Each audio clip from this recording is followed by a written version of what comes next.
নমস্কার বন্ধুরা, আশা করি আপনারা সবাই ভালো আছেন।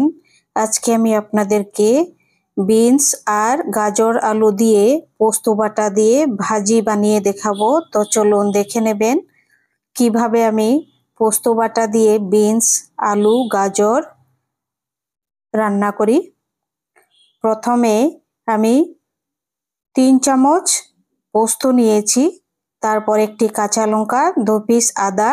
এখন খুব ভালো করে মিহি করে বেটে নেব এই শিলের মধ্যে।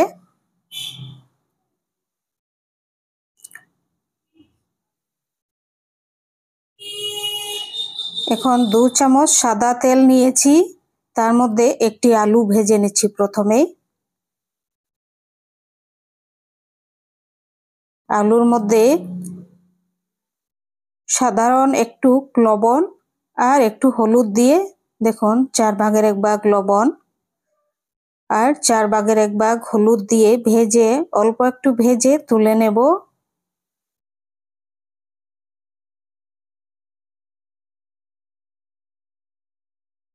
দিয়ে দিচ্ছি আবার হলুদ।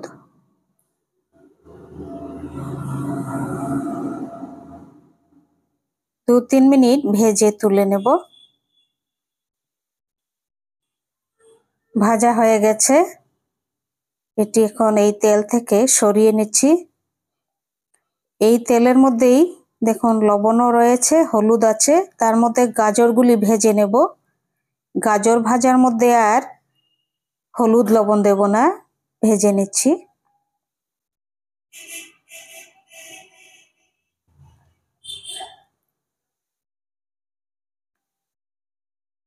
হয়ে গেছে গাজর ভাজা, তুলে নেব এখন। তেল থেকে সরিয়ে নিচ্ছি। এই তেলের মধ্যেই এখন আমি ফোড়নে দিয়ে দিচ্ছি কালো জিরা, 5 ফোড়ন। দুটাতেই খুব সুন্দর গন্ধ হবে। একটু ভেজে নিচ্ছি ফোড়নগুলি।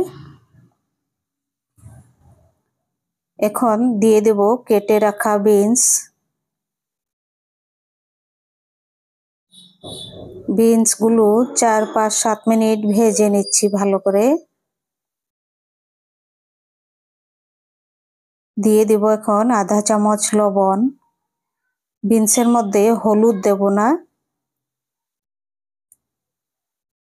শুধু লবণ দিয়ে এখন 5-7 মিনিট আমি ঢাকা দিয়ে রেখে দেব।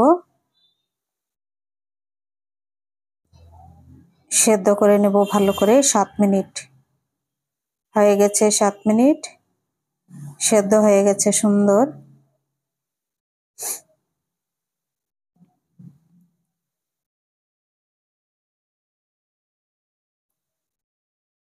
এখন দিয়ে দিচ্ছি ভেজে রাখা আলু আর গাজর।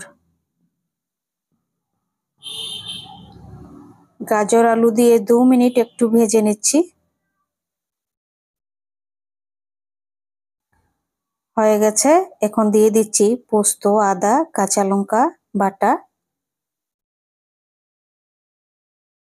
আদা বাটা, কাঁচা লঙ্কা বাটা, পোস্ত বাটা দিয়ে আরো 3 মিনিট এটি একটু এরকম করে ভেজে নেব।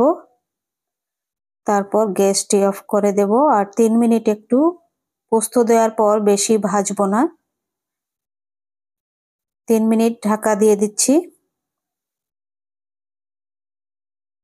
3 মিনিট হয়ে গেছে, দেখুন খুব সুন্দর। খুব ভালো লাগবে রুটির সাথে, ভাতের সাথেও এরকম আপনারা বানিয়ে খাবেন।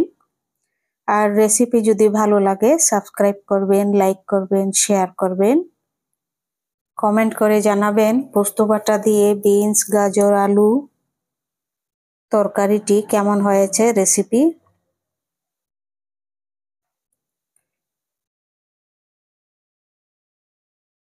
এইরকম করে অবশ্যই বানিয়ে খাবেন, দুর্দান্ত লাগে খেতে।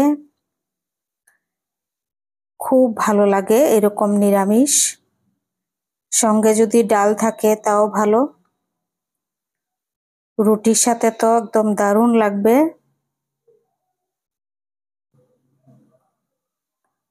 পাঁচফোড়ন আর কালো জিরা দিয়ে খুব সুন্দর একটি গন্ধ হচ্ছে। আর তার সঙ্গে পোস্ত বাটা দুর্দান্ত হয়েছে। সবাই ভালো থাকবেন, সুস্থ থাকবেন।